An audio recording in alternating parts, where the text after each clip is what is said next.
Alrighty, welcome back to Net Podcast. We back in a minute, back to doing soccer episodes. I'm your host, Sam Kelty, here with Casey Kirsch.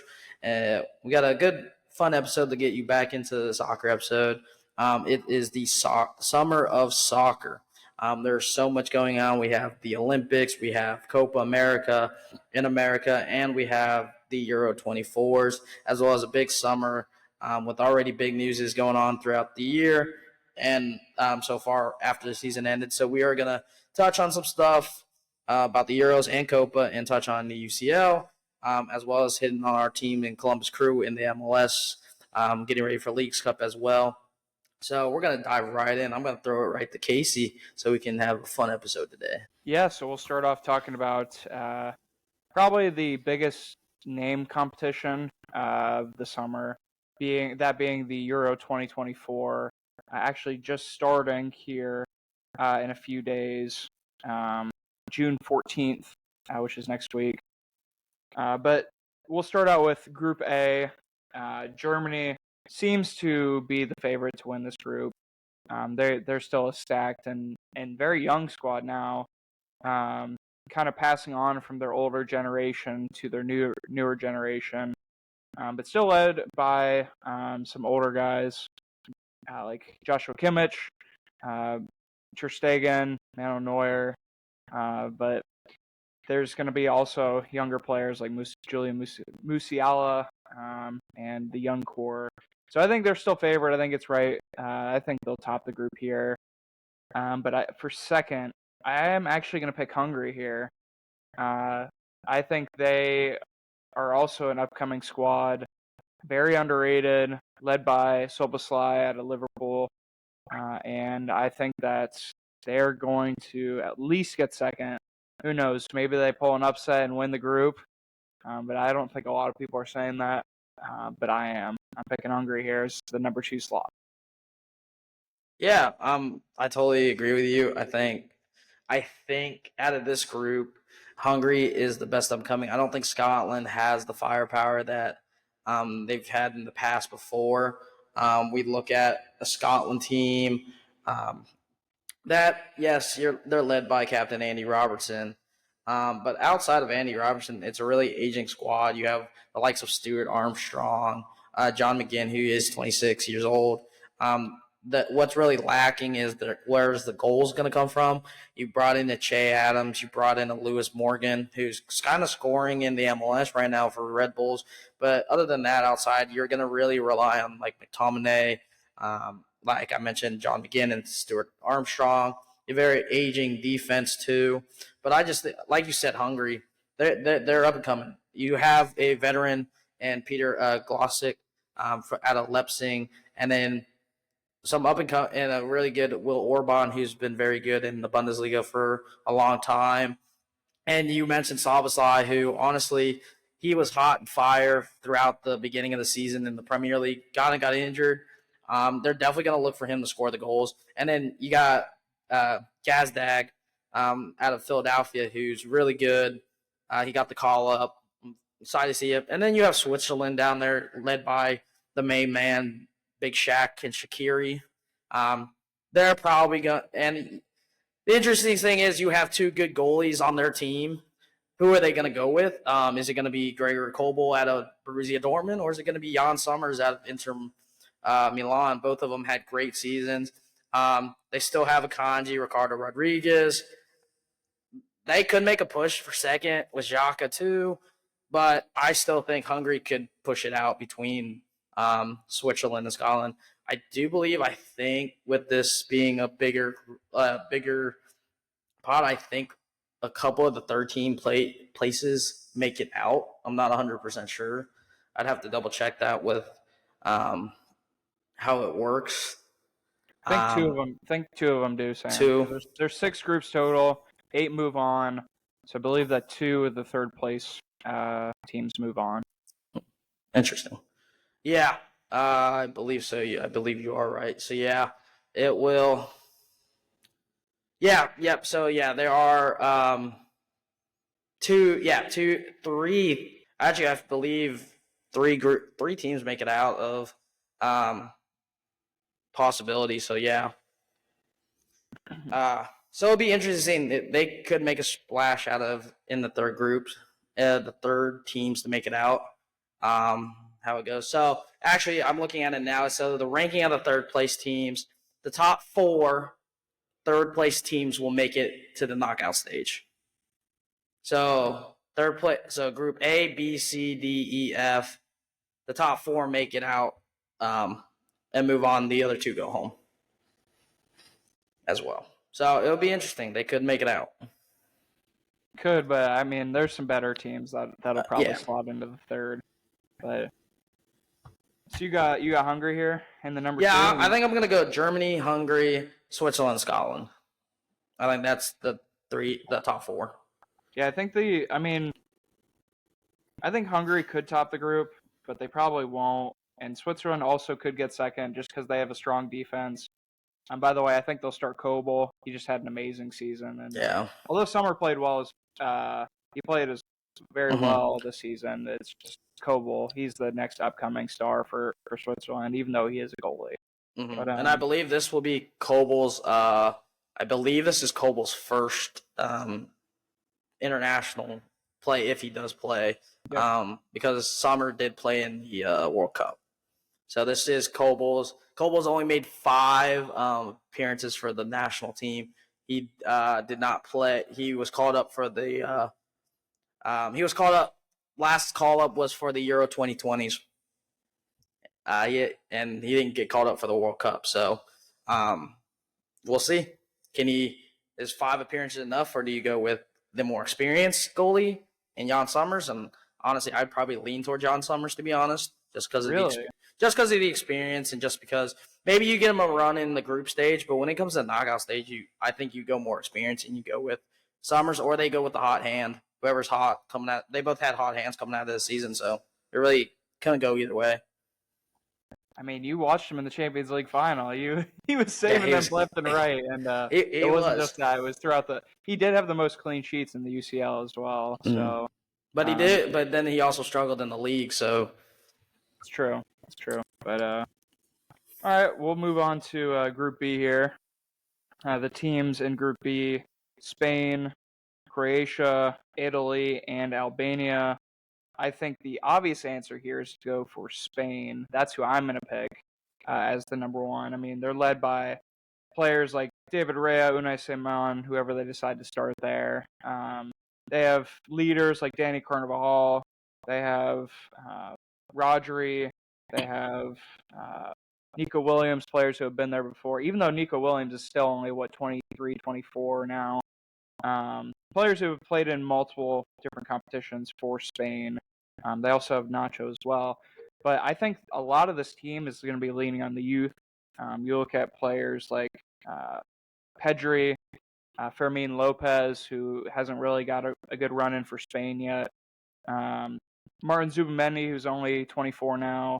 You look at players like Danny Olmo, who's been playing well over in Germany this season. Alvaro Morata has been there, and obviously the player that I think is going to break out this Euros is Lamine Yamal, 16-year-old out of Barcelona. My favorite team. I had plenty of time to watch him this season, and he did also have 2 assists the other day when they played against Northern Ireland. Granted, that is Northern Ireland, but he just looks spectacular. He looks in form, and the fact that he's only 16 just is crazy.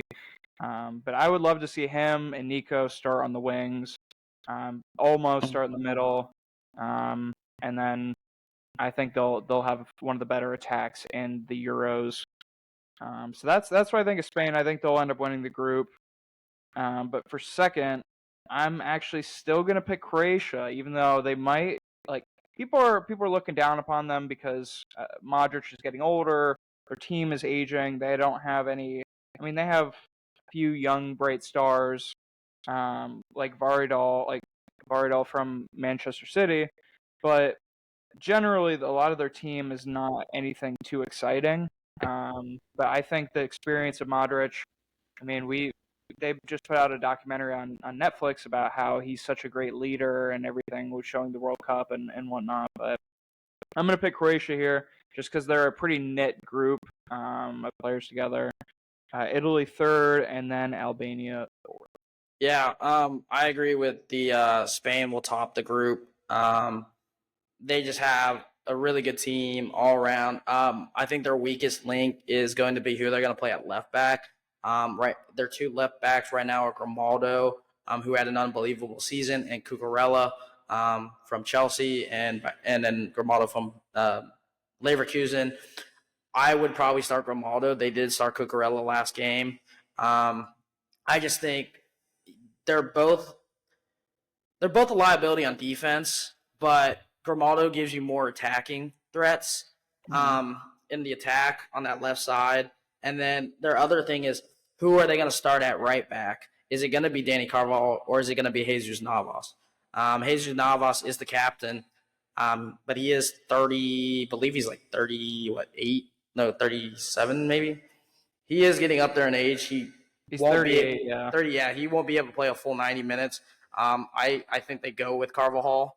They should go with Carvajal. I'm guessing he didn't start against Northern Ireland due to him and Nacho coming over from Real Madrid because they went into the UCL finals. I think Nacho will start with Laporte in the back. And then, like you said, whoever they go with in goal, if it's Unai Simon or is it David Raya. Honestly, I would go David Raya. I think David Raya had a great season this year. I believe he was top 3 in clean sheets in the Premier League. I like their. They have. I would say they have one of the best midfields in the tournament. My only thing is, can Pedri stay healthy? He has played a lot this season, and that's like the only thing. He looked great in that match the other day. Oh yeah, though. he did. He looked great. Ireland, but we already know Pedri and Rodri are going to be starting. Is it going to be Fabian Ruiz again, or is it going to be, like you said, Martin Zubamendi? I don't think Fermin Lopez will play. I just don't think he will play that much, to be honest. I think he's just. I just think he's there just as cover if someone gets injured or something. And then, like you mentioned, Danny Olmo had a great season with Leipzig. Nico Williams, Alvaro Morata is a veteran. Jose Lu's there. So a lot of good talent. And then I was shocked that Ayo Perez got called up. I guess he had a good season in La Liga. 9 goals, 1 assist, and 31 games played. I didn't know if that was really why that was a call up with leaving out certain people. I don't know what their coach was thinking. And then, like you said, Lamine Yamal is literally one of the best talents in the world right now as a youngster, 16 years old, making huge plays. So it'll be interesting to watch him, how he grows throughout this tournament. And then you said Croatia second. I'm going to go with Italy second. I think this is a redemption from missing out on the World Cup again in 2022. Can they win the European Championships? They did what? They won the European Championships last round. I think they can defend the title from 2020. It is a different team. There's no Chiellini. There's no Bonucci. You still have Donnarumma, who arguably might be one of the best goalies in the world. You have Bastoni, who can take that mantle. DiMarco and Di Lorenzo on the wings. It'll be interesting to see who they play, if it's going to be Gatti or Mancini playing next to Bastoni. The midfield's very good. You have Barella, Chiesa, Fratis, Jorginho, who are all veterans that have been there before. And then my only thing is what they're going to do with what formation they're going to play, because outside of Samakis, they really don't have a true forward. You brought in El Shaarawy, you brought in Ragu, who's kind of unproven, but their team is really built through the midfield, and I think they make great call-ups for them. And then I think Croatia, like you said, they're aging. They're going to get third.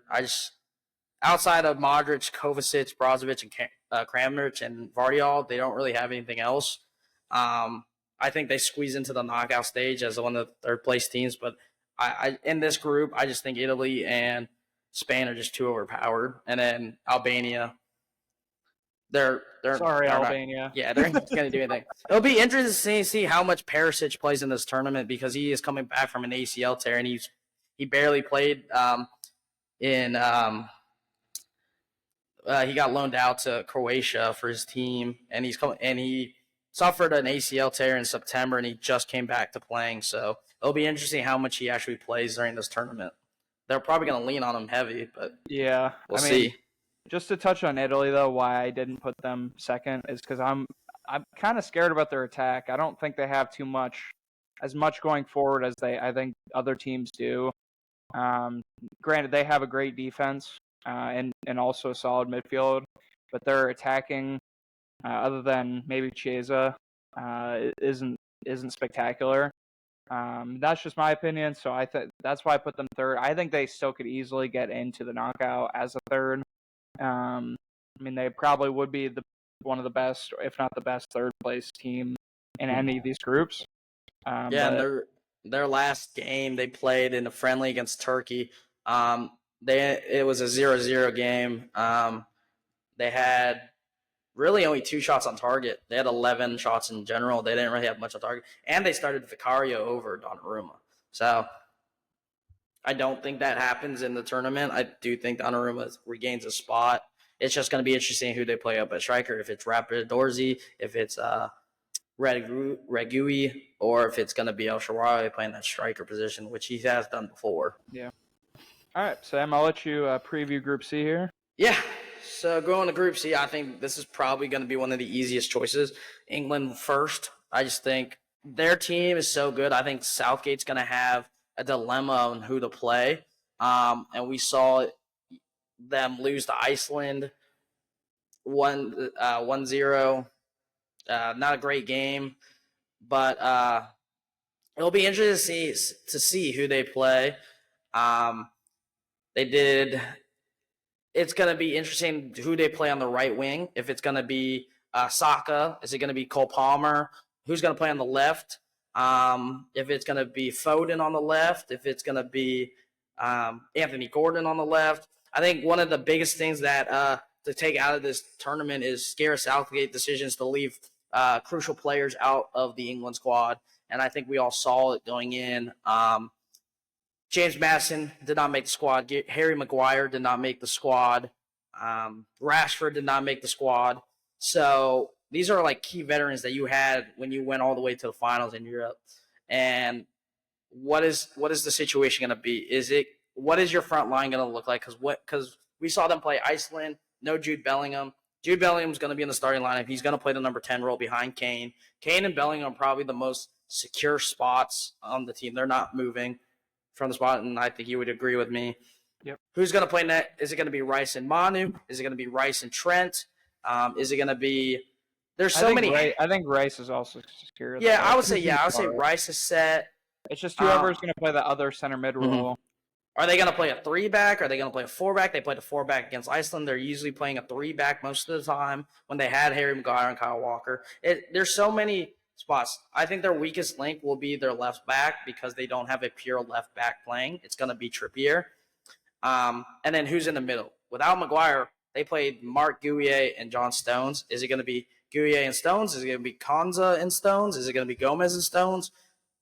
There's so much headache to where you play. I think Kyle Walker will keep his position at right back. I don't think Trent will play right back. He will play midfield 100%. I don't think he is good enough defender to play in that role. Injury, but definitely, yeah. Barring an injury, if anything, yeah. And you still have Joe Gomez who can play out of that position. Kobe Manu, he looked pretty good so far in his run-ups. I know he struggled a little bit against Iceland, but no one really played good. But other than that, I think England's the top team. I would go Denmark. What I saw from Denmark against Norway in the lead-up games against Erling Haaland and all them, they just looked very good.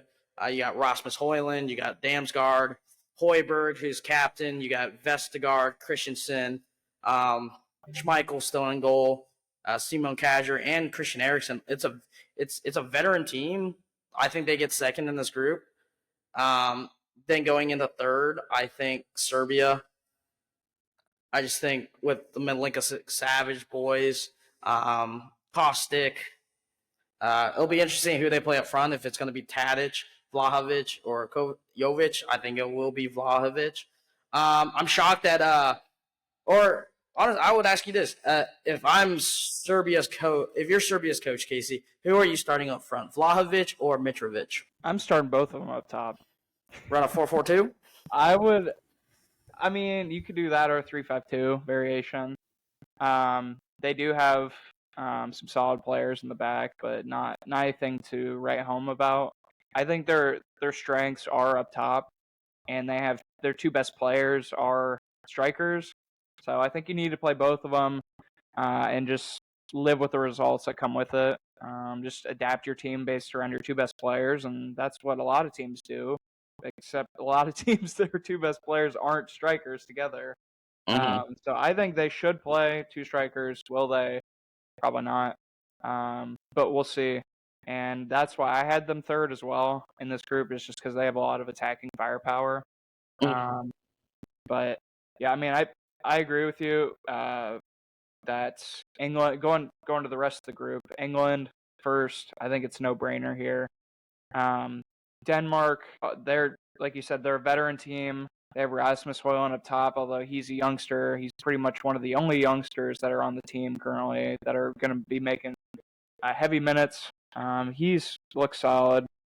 Vestergaard, Christensen, Andrensen, and Schmeichel are a really good three-back. So they're going to have they're going to be fine back there. And then Højlund holding down the middle, or Højbjerg holding down the middle is also. And I think Christensen kind of showed that he's versatile. He could play in the midfield. We saw him do that for Barcelona. When you want to bring in a type of guy like Simone Kaiser, or a Zonk, if you need more of a experienced back line, you can bring those in, go back into. He can push into the midfield, so it'll be interesting to see. And then, yeah, like you said, Serbia, they're going to be interested in seeing if it's going to be Mitrovic or Vlahovic. And then to round out the last place, I think Slovenia is going to be in fourth, just because you have, outside of Jan Oblak and Sissoko, you don't really have anyone that can really win you a game in those situations. So I think Slovenia obviously will be the last. I think Denmark and second, Serbia in third, and England in first. Hi guys. I just want to bring up someone I don't know if you guys brought up. There is a youngster Celtic midfielder named Matt O'Reilly. He plays for Denmark.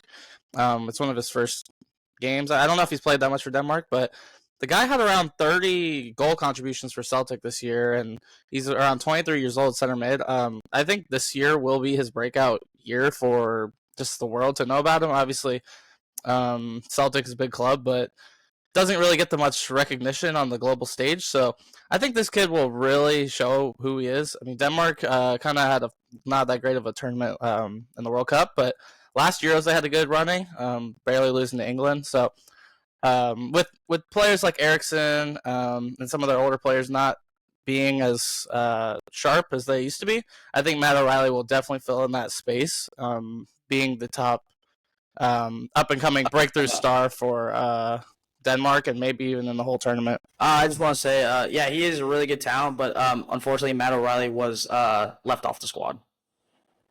He did not get. He did not make the Euros. Shut up. Yeah, he did not. Shut up. No. Yeah, he didn't make the Euro squad. I was like, wait, because he didn't make the squad.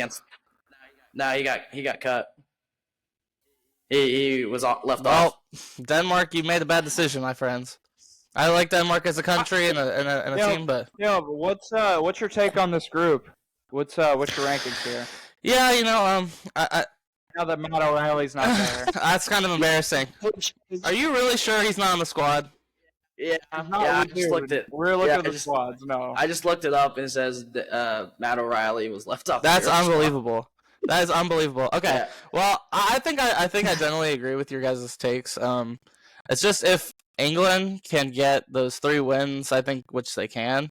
It was a really tight game with Denmark last Euros, but yeah, Serbia, they did have a good showing, I think, for what they have. But yeah, I would say England 1, Denmark 2, and then fighting out for the bottom, the two S countries. Yeah, honestly, even with them not having Matt O'Reilly, I think Denmark will be fine. They have a very veteran group in the midfield with Delaney, Damsgaard, Eriksson, Højbjerg, Nogard. I think they're fine. They'll get third, and they'll probably sneak in. Do you guys know why they left him out? They probably just went with experience, and it just makes more sense. A lot of their players are older, Caleb. That's crazy. Like, yeah, that's crazy. Højlund's one of the only people that are like really young and getting a lot of minutes, anyways. That's unbelievable. Yeah. Other than, yeah, Højlund and Christensen are literally, or Christensen, Victor Christensen, literally are like 21. Everybody else is either 23 or older. So yeah, it's their golden generation right now for them at this point. That's what they're running with, which makes sense, to be honest. Now moving on to Group D, we got Poland, the Netherlands, Austria, and France. I think obviously we're all probably going to say France wins this group easily. France last. Wait, what? You have France. They have arguably the third best player on the planet in Kylian Mbappe, who honestly... Wait, third? I would say Vinny and Jude are better right now. But Kylian Mbappe, third best player on the planet. I would say Jude maybe is behind him, but I'd say Vinny then Mbappe. But anyways, we're getting against the point. Mbappe is better than both. They're top three either way. They have this is Giroud's last dance with the national team. After this, he's done and headed over to the MLS. This is a very interesting France team now going into it. You see the veterans such as Hugo Lloris retire, Raphael Varane, no Paul Pogba. You see a return of N'Golo Kante to the national team after having a solid season in Saudi Arabia. You have the likes of the Camavinga and Tchouaméni. And then you have like a big young group led by Antoine Griezmann and Kylian Mbappe, who we mentioned. I honestly, they're going to win. It's just depending on what kind of formation we see them play. If it's a 3-5-2, if it's a 4-2-3-1, which they've played in the past. I'll be interested in what their back line is going to look like. I think that's like the most questionable what's going to look like. Striker. It's going to be striker. It's going to be Giroud. We all know it's going to be Giroud. Well, I don't know. I'm not so sure. I think Giroud will start 100%. He's the all-time scoring record for France. He's been there before multiple times. I think he starts. But does he have it for sure over Marcus Thuram? Yeah, 100%. He has it over Marcus Thuram. Right.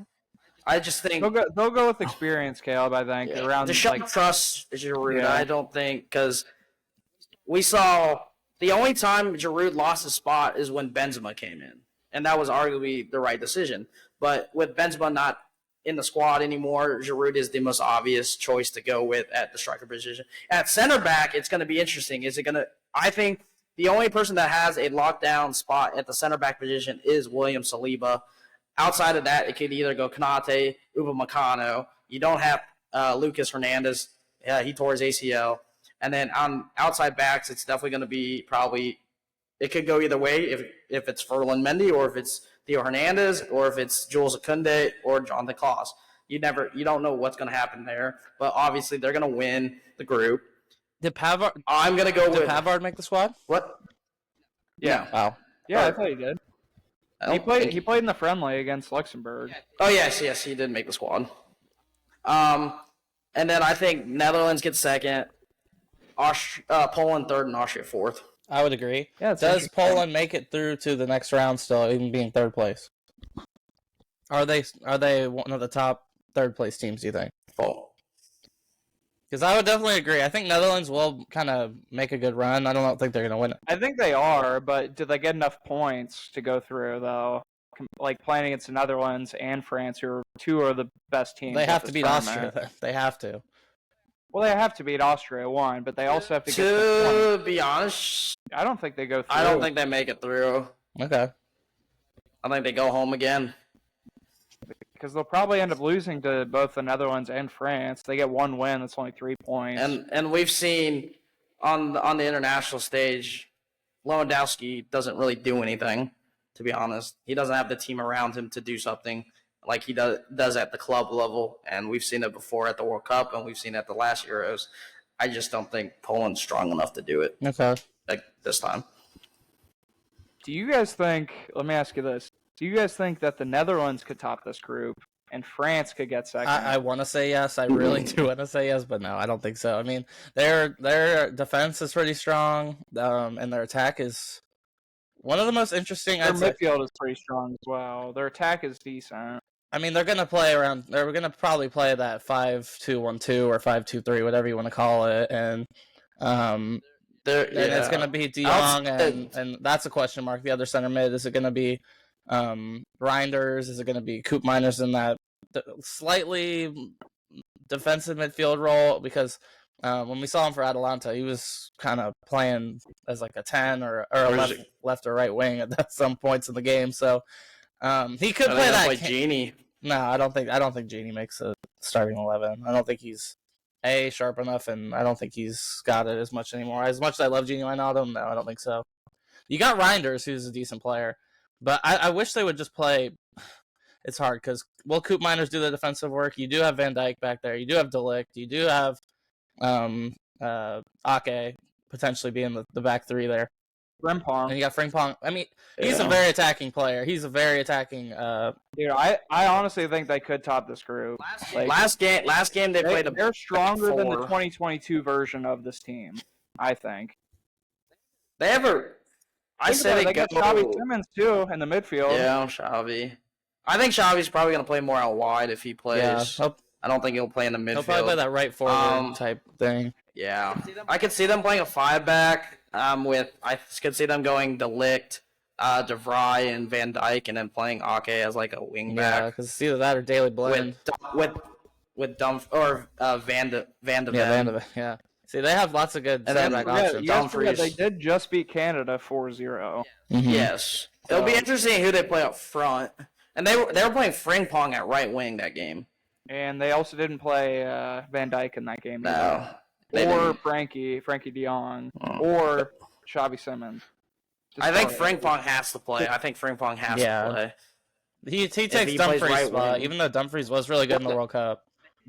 Against Canada, they played him at right wing, and they played the guy from from the Dutch league, Geretz. I mean, when Frimpong plays, he's essentially a right winger, but and that one guy, I can't pronounce his name either, but he plays as a right back or a right defensive right center back. So I think they basically will play a 5 at the back. I just don't know. I think they're good enough, but I don't think they're good enough to top the group. I think France is still the number 1 team. There's a chance going into this tournament. I'm thinking about it this way, right? So the Netherlands, they were in the quarterfinals in 22 against Argentina. If they were to win that game, I think they would have beaten Croatia in the semifinals, and then they were in the World Cup final against France. Like, they really could have won the World Cup. That's how I'm looking at it. Plus, I think they're better this season than they were in 2022. So I think they have a very real chance, and they're kind of a sleeper pick at this point. Not necessarily sleeper, because I think they should be one of the favorites.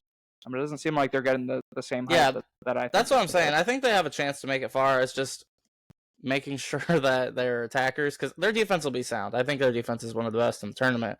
But you got the likes of Gakpo, you got Malen, you got Depay, and you got Xavi Simons. Those guys really got to turn up and score. And obviously, Frimpong has a goal on him, and Blend, if he plays some parts of the game, he's a good passer of the ball. He can really do some damage. I can see Coleman playing Weghorst. I mean, is he on the squad? Is he on the squad? I feel like he should be on the squad just for big sub appearances, but I don't think he should start over Depay or Gakpo or Malen. I think if they do anything, if Coleman starts Weghorst, then Depay's playing on the wing, and they play a 4-3-3 or something. I don't think that's gonna happen, but I don't think they're gonna play a 4 at the back. Right, well, I'm gonna say it here. I think Netherlands tops this group. Wow, that's a bold prediction. I want to. I like the Netherlands squad. I don't think it's strong. I mean, literally, France is just a cheat code. There was a post on I think Instagram a month or 2 ago where they literally had 5 solid squads that could honestly make it to probably at least the quarterfinals, all of them. But you only get 11 players. That's what I know. So I'd say I'd say all right. Netherlands second, but I would rather them make it first. Mm-hmm. Now moving on to Group E, we got Belgium, Slovakia, Romania, Ukraine. I think this is a very easy one as well. I think Belgium tops the group, even notably missing out some key players. Probably the biggest of the tournament.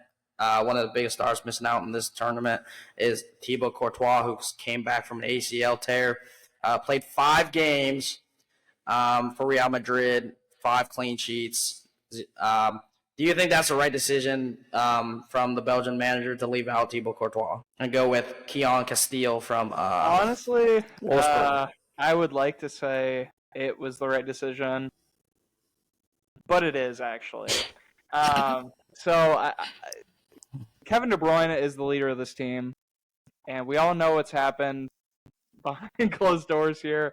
We don't want the team chemistry to be all messed up here.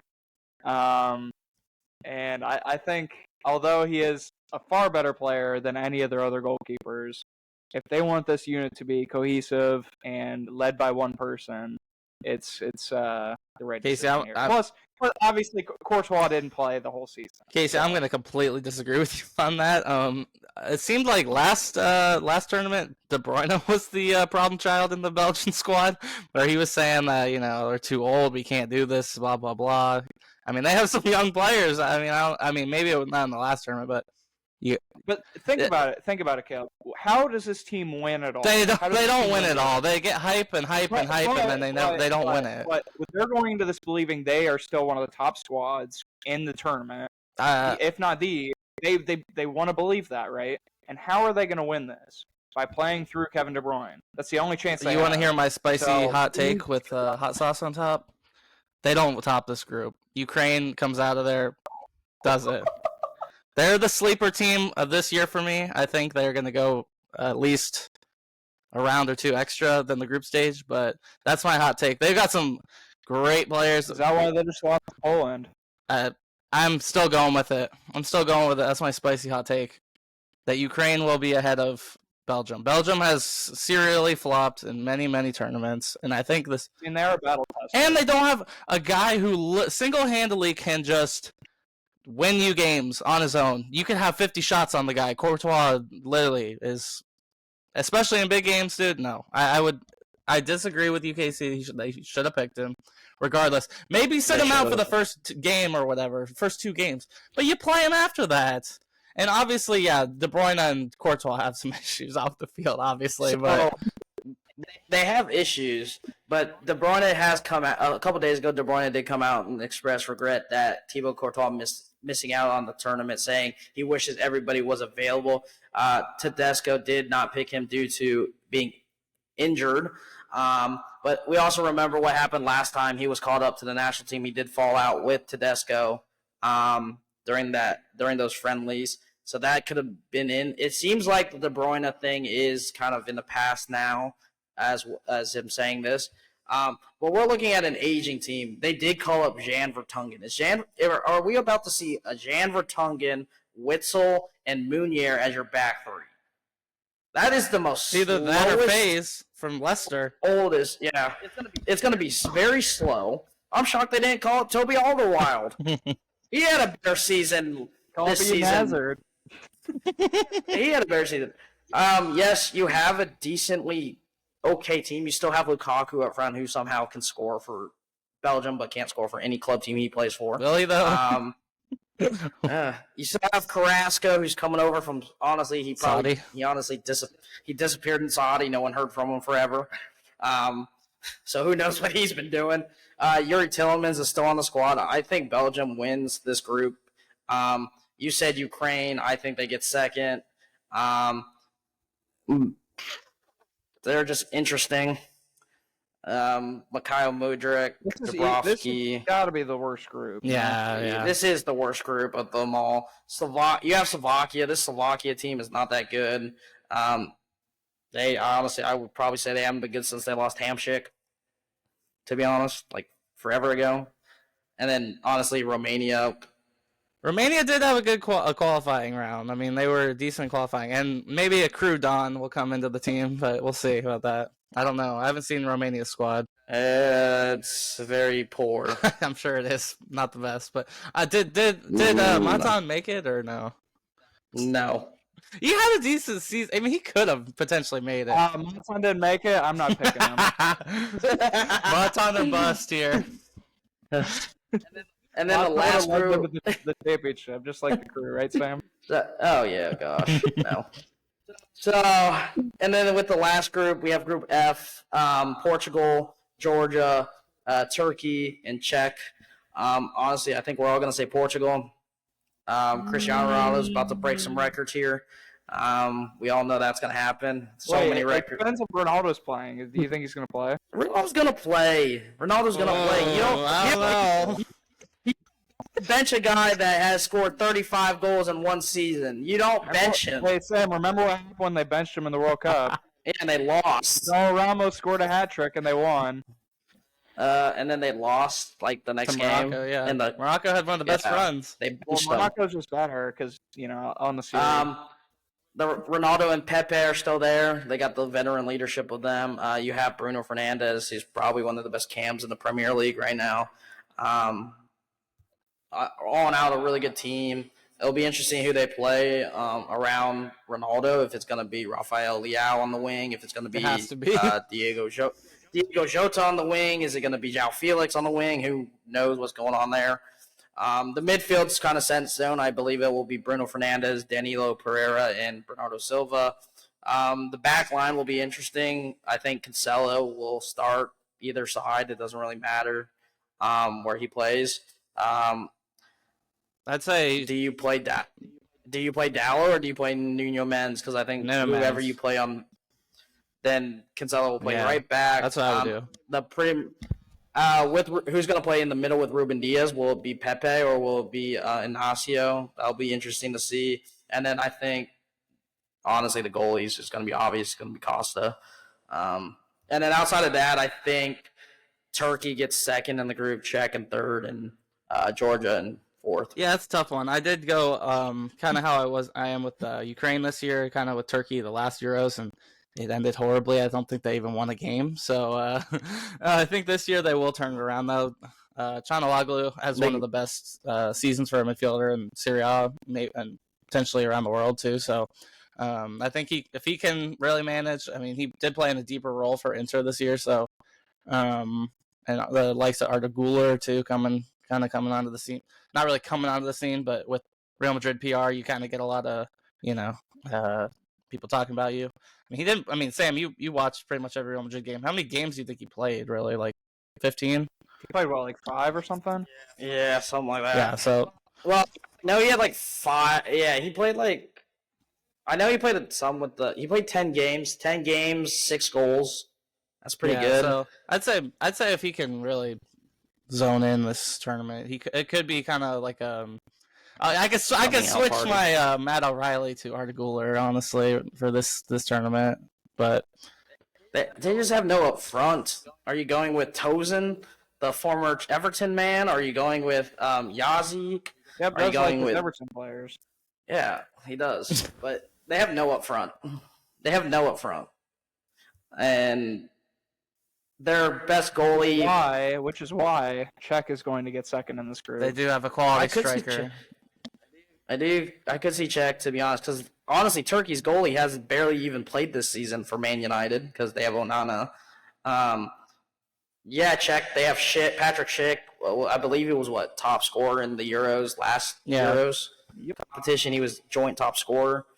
They have a solid squad, to be honest.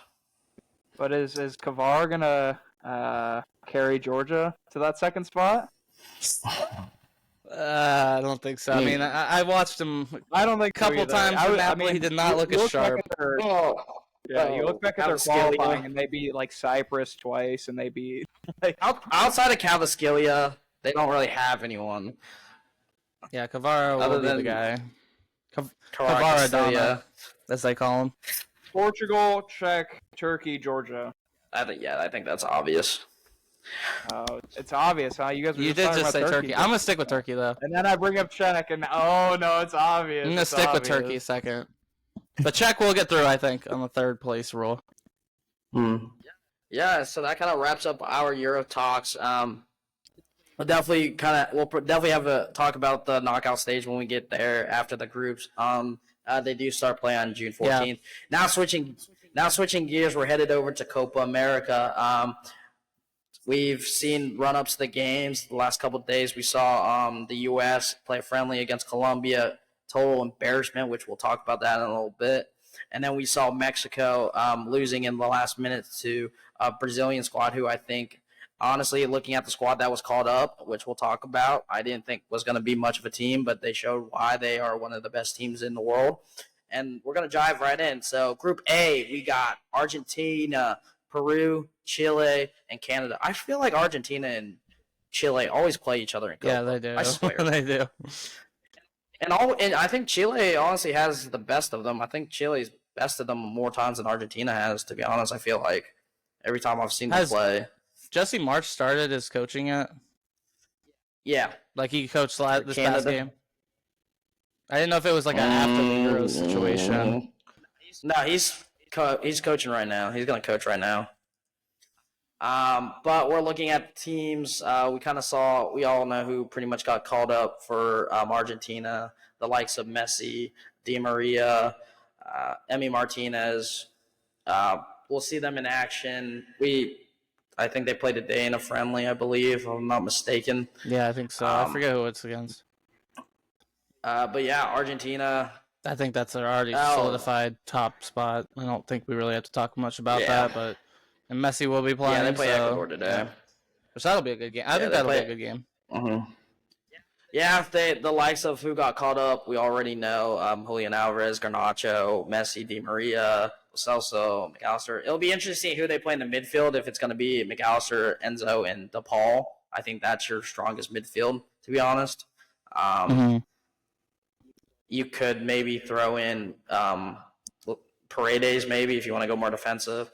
The interesting one will be the back line. Does Otamendi start, or do you go Pezzella?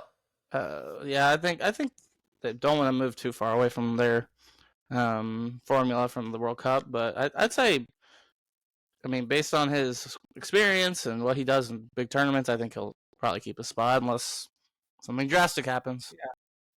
I think he'll stay. I think they'll start him. They'll lean on the 2022 World Cup players that actually played a lot of minutes, and Enzo, yeah, like you said, Enzo, McAllister, and DePaul are all probably going to start and play a majority of minutes.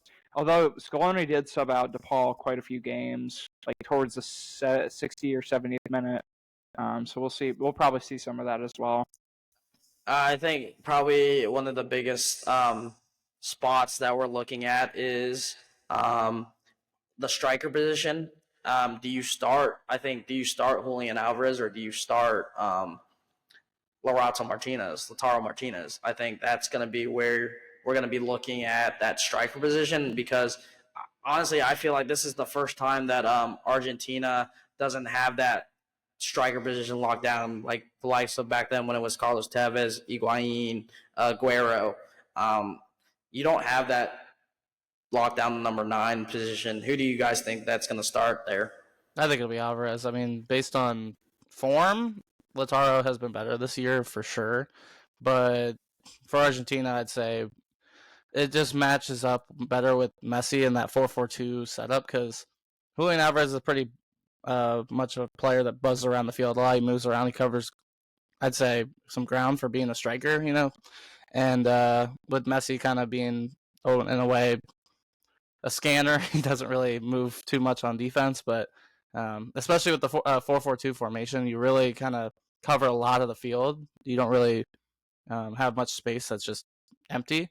So I'd say they're going to stick with Alvarez, but Lautaro could be a second half sub type thing. Yeah, I agree. I think Alvarez is incredible at the World Cup, and he worked so well with Messi when a lot of us didn't see that happening right away, especially. Lautaro seems like the obvious choice here, just based on statistics and how much he played for this season, how well in form he is. But for Argentina specifically, I think they start Alvarez here. Yeah, I think I do agree with both of you guys. I think Julian Alvarez showed why he is the starter. Moving on to the second team that is in this group that I think will get second is Chile. I think Chile is a very good team. We're talking about, yes, it is an aging squad with the likes of Claudio Bravo, Gary, Medel, Isla, Alexis Sanchez. I don't believe Vidal got called up this time. Oh, yep, Vidal did get called up. So it'll be interesting to see them play. I think they'll get second just because how weak this group is. You still have the likes of Eduardo Vargas. But do you think Sanchez can do it with the limited games he's played at Inter this year? He really didn't play that much. Does he have the fit? Is he in fitness? He is looking for a move, and just recently he has been linked to Inter Miami in the last couple of days to a move there or to Udinese. Do you guys think Chile will get second, or do you guys think Canada or Peru will get second? Yeah, I'm going to pick Canada here to get second, actually. And I think, although they seem like they're not really cohesive as a group right now, I think they have too much quality to not get second in this group. Peru, I mean, they're not anything to write home about. Chile, they have experience, but I think they're just a little too old now. And I don't think they have the same legs that they used to have, especially going forward. They don't have their superstar in Alexis Sanchez in form, as he usually is when he goes to Chile. Like you said, no Vidal. So the presence there, Chile was always known for being a physical, grinded out type team. But I don't think they have the same legs in order to do so. So I'm going to pick Canada here with their youth, and they're able to hopefully be more of a cohesive unit over this tournament. Yeah, if you would have asked me like a year ago if Canada would make it out of this group, I think I would have said them getting second, but I'm going to stick with Chile. Yeah, I'm with you on that one. And then obviously Peru gets last. I wouldn't knock them out too fast, but they could do some damage on like Canada, and Chile. But yeah, I think they'll get smoked by Argentina. They do some damage on Canada. They're gonna get smoked by every team. I don't know about that. They made it pretty far in the Gold Cup, if I'm not mistaken. I see a 0-0 tie coming up. But maybe that's the damage that they do. So they can steal points. Steal points. Maybe that's the damage. Yep. Just letting everybody know, Jesse Marsch has not confirmed his full squad yet. Neither has Argentina. So Canada will be in play today at 3:15. We'll see Jesse Marsch's second game against France. So that's another L coming to them. And then they play. I just want to say Canada's first game is against Argentina. So yeah, it's the first game of the tournament. All these CONCACAF teams are getting smoked out here. Just like Canada win first game. All right, now we go to Group B. The likes of Mexico, Ecuador, Venezuela, and Jamaica. For me personally, I'm gonna go with it. Jamaica tops the group. I'm going with the Reggae Boys. The Reggae Boys in Jamaica. I just like the team. The team is very good. I think they top this group. I think just the players around them that they have they play very well together. The likes of Mikel Antonio, Bobby Reed, Leon Bailey. Will Leon Bailey be there? I have no clue. Damian Lowe. Damian Lowe is still there. I just think they have a really good veteran presence. We saw what they did in the Gold Cup the last few years. They've been pretty good. The only reason I'm saying I'm going with the Reggae Boys is because I don't like what Mexico did with their squad selection, to be honest. I think they left some key players out. I get you're trying to go to more of a youth movement here, but at the same time, you need some of that veteran presence, and you don't bring in Ochoa. I think that's going to hurt them. We saw what happened against Brazil yesterday. Brazil just ripped them apart. With their second team. With their second team. Honestly, Mexico has not looked the same for a while. They look like in shambles.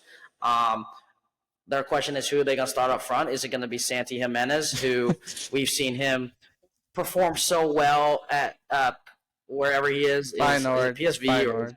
at Feyenoord, but then when he puts on that Mexican jersey, Well, he here's is the thing. No. He's a Hold no-show. on. He only has 4 goals in 25 And appearances. most of them are sub appearances, mind you. They don't. Yes. They don't start him for some reason. For the Tata Martino and whatever the Lozano. He's had a thing with starting Henry Martin over him for most of the time. Jimenez he's got a few starts. This might be his chance because Henry Martin was not called up, and he didn't deserve it. I don't think. I could see them starting Quinones, who honestly has not done anything. He scored yesterday. Well, good for him. Mexico Really is kind of changing up the way they do things. They've dropped the show, which I don't know about that. Also, Santi Jimenez did start yesterday, and he didn't. Yeah, he did start yesterday, but most of his appearances that you said, the 25 or whatever, are sub appearances. Yeah, I just don't think Mexico's good enough to do it. They just have a weird team. They play 3 center backs at once. Yeah, they don't play. They don't play together. There's no flow. There's no rhythm to the game when they play. I just don't think Mexico's.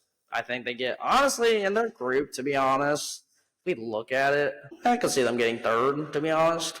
That's a hot take, I'd say. I mean, as bad as Mexico's been recently, I don't think they finished 3rd in this group. I just like Ecuador. I do too. Ecuador's got a nice team. They got Moise Caicedo. They got Kennedy Perez, the Chelsea boys. Enter Valencia, still there. I just think they're a pretty good team. Honestly, I could see them topping the group, and I do agree. Venezuela has a good team. They got Solomon Rondon. We saw what he did against the Crew. And we'll talk about that in a little bit. But he pretty much ripped everybody a new one in that one. But yeah, I would say honestly, I'm gonna go Jamaica 1, Venezuela 2, Ecuador 3, Mexico 4. That is I'm going right here. I'm going right here right now, and I'm probably going to be wrong, but if I am right, I'm going to look like a genius. 3rd and 4th, Sam? Mexico 4th, Venezuela 3rd, Ecuador. You said Venezuela 2nd. Venezuela 2nd, Ecuador 3rd. So you flipped all the positions, right? Because Jamaica was pot 4, Venezuela is pot 3, Ecuador is pot 2, and Mexico is pot 1. Okay. Yep. Interesting. Yeah, I am going to disagree with you. Me there. too. I'm going to put Ecuador 1, Venezuela 2, Mexico 3, and Jamaica 4. Oh, that's interesting too. I'm going to stick with Ecuador 1, Mexico 2nd. As much as I like Venezuela, I think they get bottom, and Jamaica gets 3rd. Hates me to say it, because I want Venezuela to do well. I don't really remember them doing too well in other tournaments recently, so I'd like to see them do well, and I think Mexico will squeak by. I don't think they're gonna be outstanding. I don't think they're gonna be amazing. I mean, that like you were saying, Sam, like their team is not as good as they used to be. They kind of once they hit that point where it was like towards the end of the 2010s. They were like on top of the world in CONCACAF, like leading the way, and then kind of just stagnated, and then now it's declining a bit. Kind of felt so. I do think they have enough. They do have enough quality to move on. I'd say though. And no. Yeah. So okay. So you guys agree with each other, and then I'm just over here just. Well, he has some that are different than mine. Yeah. Yeah. All right. Moving on to Group C. This is pretty much between 2 teams at this point. Honestly, Panama, Bolivia, no disrespect to them, but they are not that good. It's going to be between USA and Uruguay. Just looking at USA, how they played against Colombia yesterday, Greg Berhalter is terrible against top 20 competition, which we all know that. We saw Colombia pretty much just run around the field, cross it in, score a goal, cross it in, score a goal, cross it in, score a goal. Well, no, it wasn't just that. It was us trying to build out of the back in the 80th minute and just giving it away left and right, and nobody moving, nobody changing, just standing still. You got people standing still once the game's over. Half the stadium is Colombia fans, and it's like their home game. It was like their home game. Mm-hmm. Yeah, we saw. Honestly, U.S. has some work to do going in. Their next game is against Brazil, and we're about to take another loss there, going in the Copa. I think the one mistake Hendrick, man. I just want to say I did not like the starting lineup that USA. If that's what we're gonna start at the Copa America, if that's that lineup, we are going to lose a lot of games because one, Tyler Adams needs to be playing. I don't care if he is not fully fit and he can only play 70 minutes. Put him in. He is better than Johnny Cardoza. Johnny Cardoza, yes. Yes, he played for Real Betis. He moved from Brazil to Spain, and he played okay in Real Betis, but he is not the same as Tyler Adams. He can't control the game like Tyler Adams can or defend like Tyler Adams. Number 2, Joe Scally should not be playing either. Honestly, if we have to sacrifice it, put Tim Weah at right back. Please, just put Tim Weah at right back. And then play Gio Reyna on the wing, and then we play Yunus Musa in the midfield. Solves that problem. And then take out Tim Ream. Tim Ream's about to head to Charlotte FC. Let's put in Miles Robinson, please. Or Cameron Carter-Vicker. Just someone that's better than Tim Ream, to be honest. Tim Ream's okay, but he's not good. Let me. Matt Turner's taking me off. I don't think he should be our starting number 1. Bring back Stefan. He's looked better this year than Turner has because he actually plays, to be honest. Let me ask you a question real quick. So the other day I was watching the Stu Holden and Alexi Lalas starting lineup, what they would do, and Stu Holden had a good idea. I think three at the back with Robinson and potentially Weah as a right wing back could be something because he plays there for Juve essentially. So that's probably what I would go with. I think I might have texted you, Sam, that that's what we should go with. I think Berhalter's kind of stubborn. I mean, we saw him for years with the Crew. He maybe changed the formation 3 times in the whole time he was there, so I don't think he's going to change it. We're going to suck this year, and then in 2026 we'll get Pep Guardiola to come coach us, and we'll actually be good. He's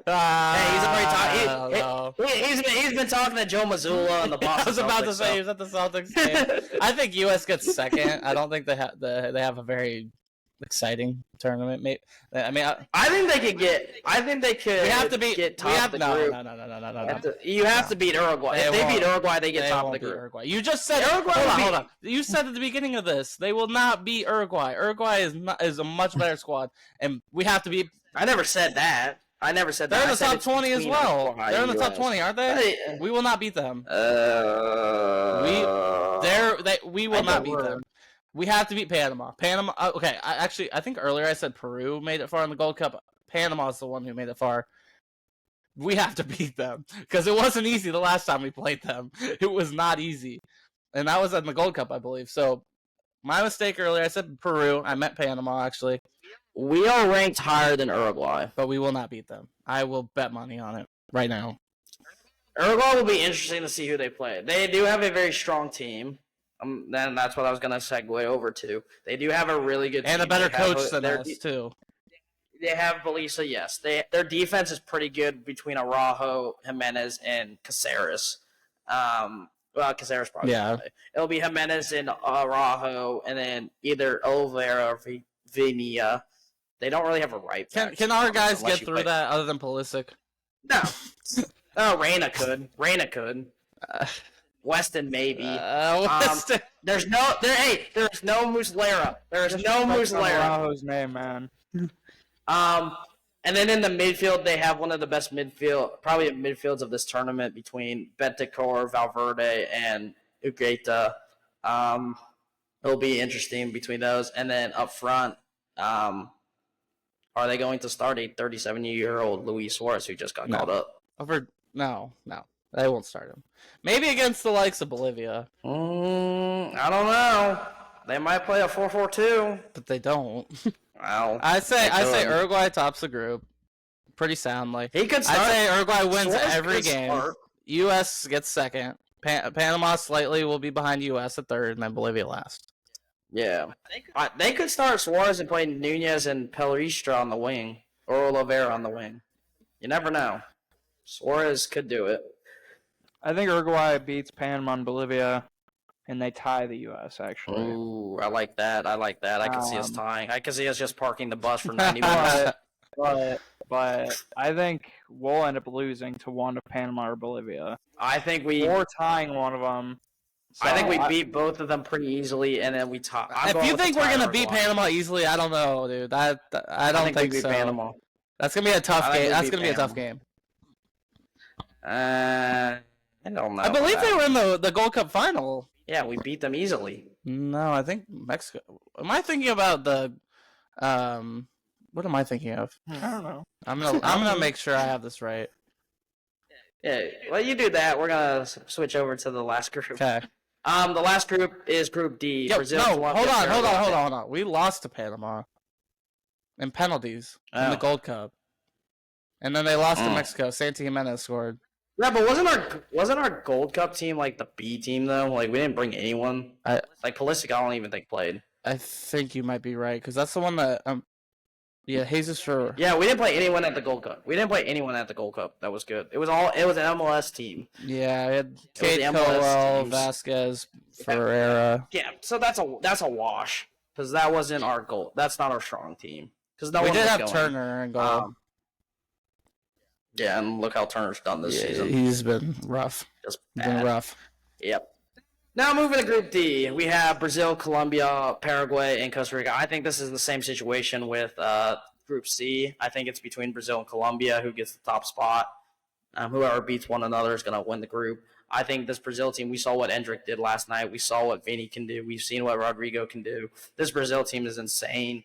I think they'll get first. I think they win all their games. Honestly, I think they win all their games. I think the Colombia game will be close. Colombia gets second. I think what we saw from James last night, what we saw from Luis Diaz, those boys, they can play. Go Paraguay third, and then Costa Rica fourth. Yeah, I think you're right with the comparison to Group C there. However, I think Carlo Ancelotti FC is going to get second in the group. Brazil is not going to win this group because Colombia is going to beat them head to head. And I could see it. I could see it. I think both teams are going to win their other games, though. So Brazil's obviously going to go through. But the only way I could see Brazil getting second is just because they don't have like a true number 9. To be honest, they really don't. Like Hendrick, yes. No, they did not call up Richarlison or Gabriel Jesus either. Oh, yeah. They're Well, yeah, they don't play know. Endrick. I mean, they do have a number 9, but he's just young and inexperienced. And he's only 5'8". Yeah, as a striker, that's very small to be as your number 9. I don't think it matters. It really doesn't matter. Endrick is a good player. I don't think it does, but Endrick is really good. He is insane. I think Brazil. I just think Brazil. This Brazil team is pretty good. You still have Marquinhos, Eder Militao, Alisson. Your weakest spot is your left back, who you're going to play there. If it's going to be Danilo playing left back, or if he's going to play right back, most likely he probably would play left back, because then you could play Couto, who had a great season for Girona. He's going back to City this summer. I would play him, to be honest, at right back. I think Brazil is just strong. And then Colombia in second with, like we said, Luis Diaz. And one thing you're forgetting here is Lorenzo, the Colombia manager, is on a 19-match unbeaten run. So, and his last Colombia team's very good. Arabia, 1-0, and that was his debut match. So, wow. I mean, 19 this Colombia games team's unbeaten. good. I think he's very good. I think he's getting the best out of James. I think he's getting the best out of Luis. Davinson Sanchez looks like the old Davinson Sanchez that we saw at Tottenham. They're just the only thing is their keeper position. Is it going to be Vargas or is it going to be Daniel Ospina? That'll be the interesting point. They do have young players in like Duran. They still have Yuri Mini on the team. Sprilla, who's young. You're not wrong. I could see Colombia topping the group. I just think Brazil might be slightly better. Brazil should be favored. I'll put it that way. Colombia will win the group. Mm-hmm. And then I would say Paraguay in third and Costa Rica in fourth. Yeah, no, Brazil will win every game, I think, pretty easily, except for the Colombia game.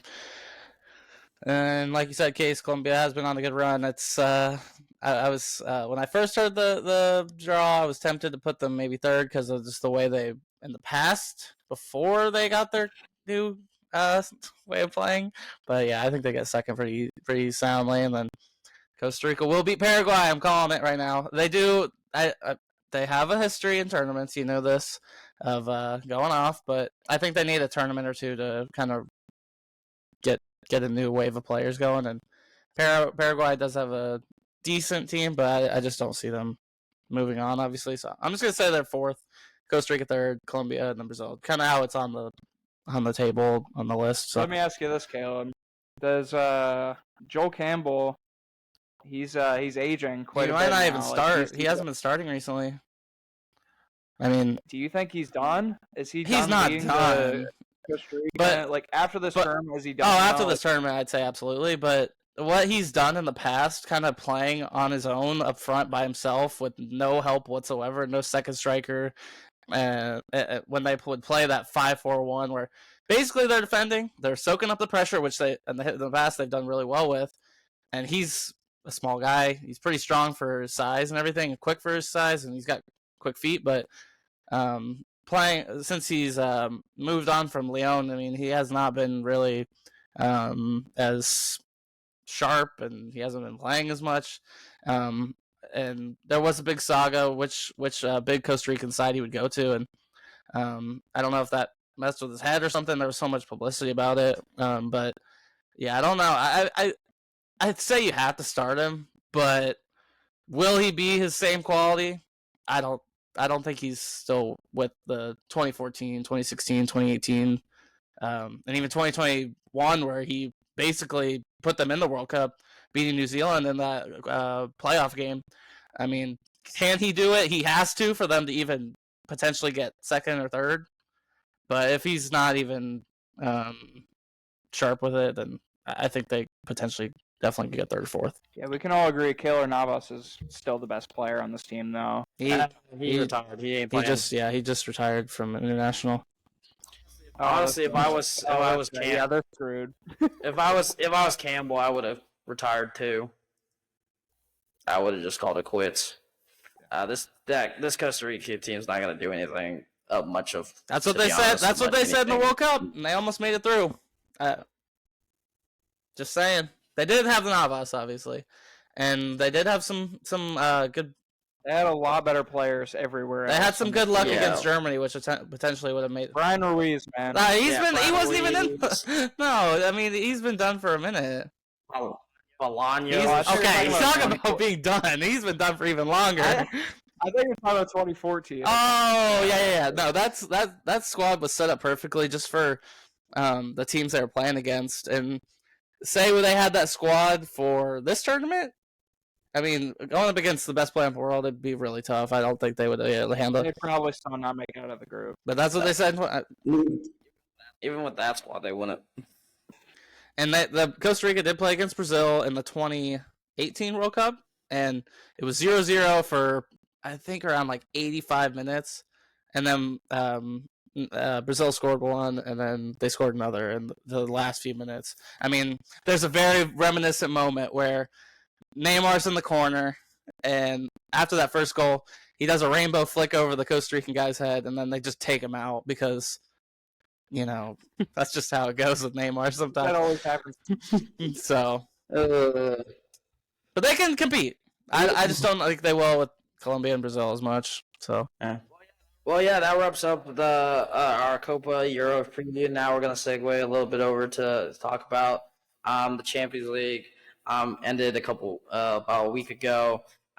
Just by Kirsch's face, we know that Real Madrid captured their 15th UCL title, the most ever.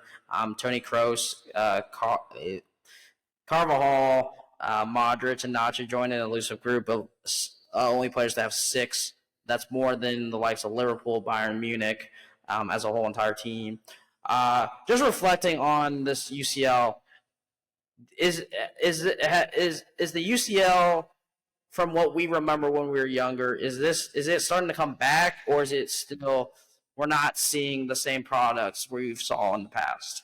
I mean, there's always nostalgia factor, I'd say, and there is like scientific proof that when you watch the Champions League, it's kind of a different feeling than any other game, just because of the way that they set up the lighting, the way that the atmosphere is louder and kind of crazier. So I would say potentially it's kind of a nostalgia factor, but they are trying to freshen it up to change the system, the format. So I'd say I'm really interested to see how that goes for next year because it's kind of a table format. It's called the Swiss model.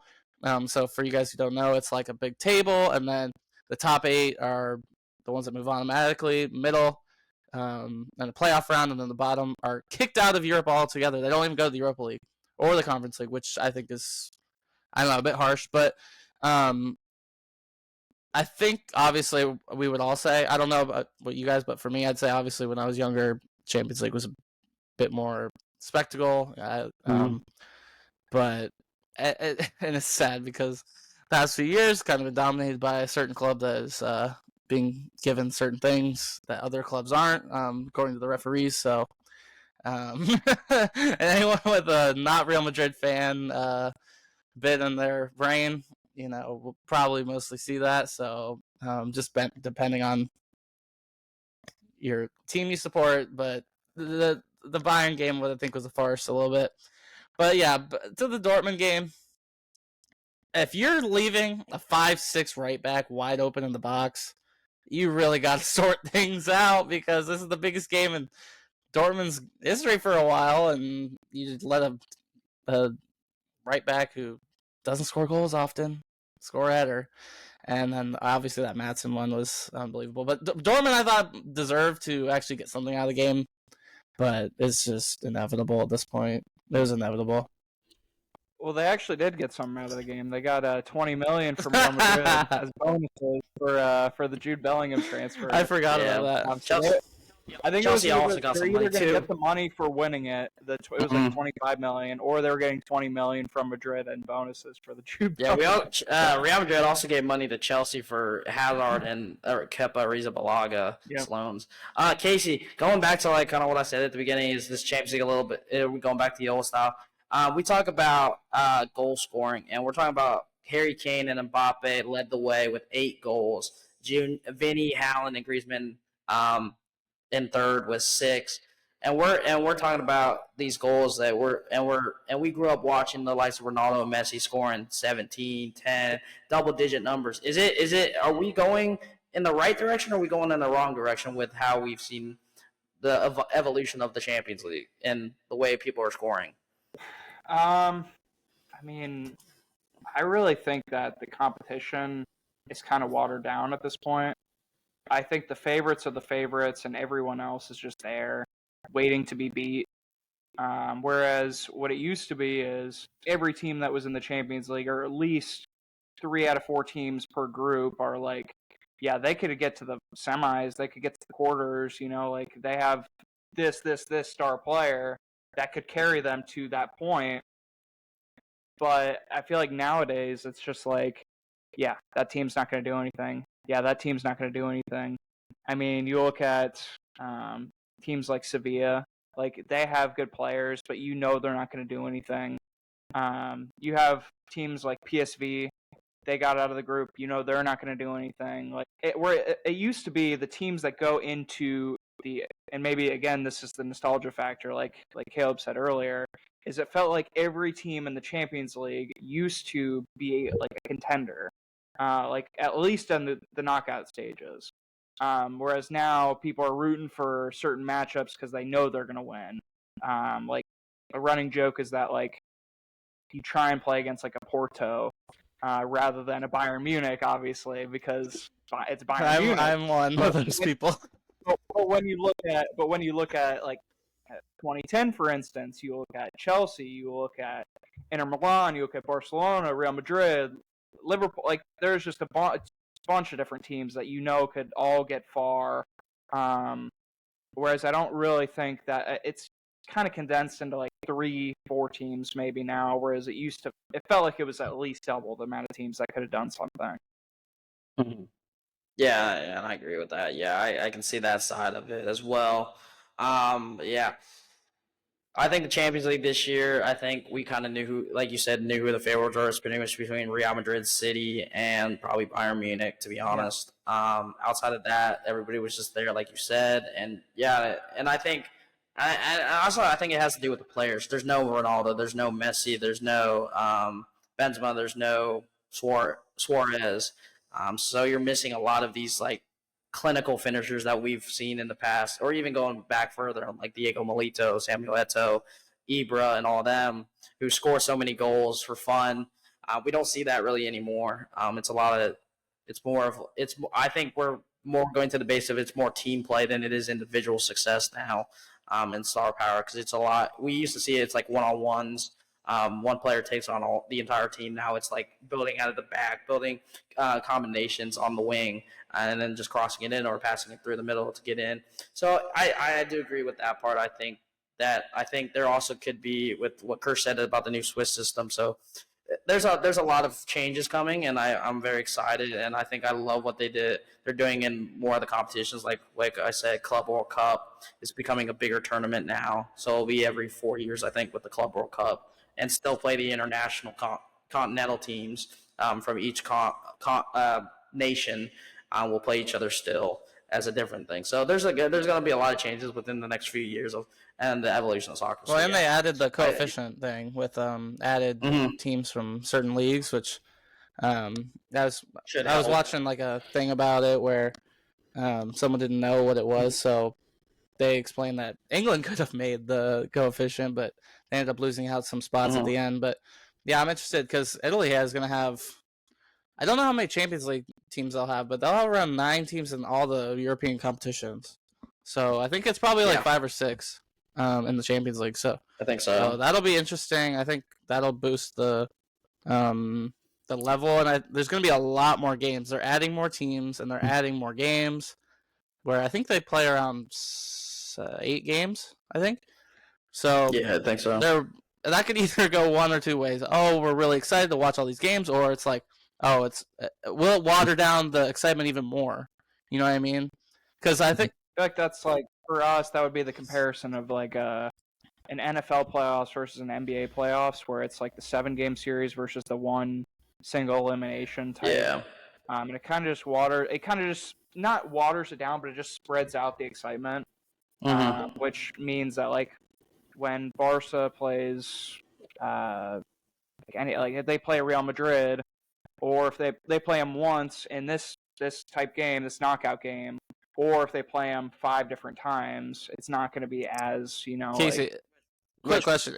Which we've seen. Is Barca in pot 1? Yes, I believe so. Okay. So the reason I ask we is finished second in La Liga, but I think we will be. I know Liverpool is and Real Madrid is, but the reason I ask is because teams from the same country now can start out playing teams in the same country. So that'll be interesting. Yeah. Like, I don't know who's. So like if Villa played against Liverpool, like that's a potential thing that could actually happen. So yeah, it'll be interesting to see what it looks like from. Could there be a 3 teams from a country be in the same group?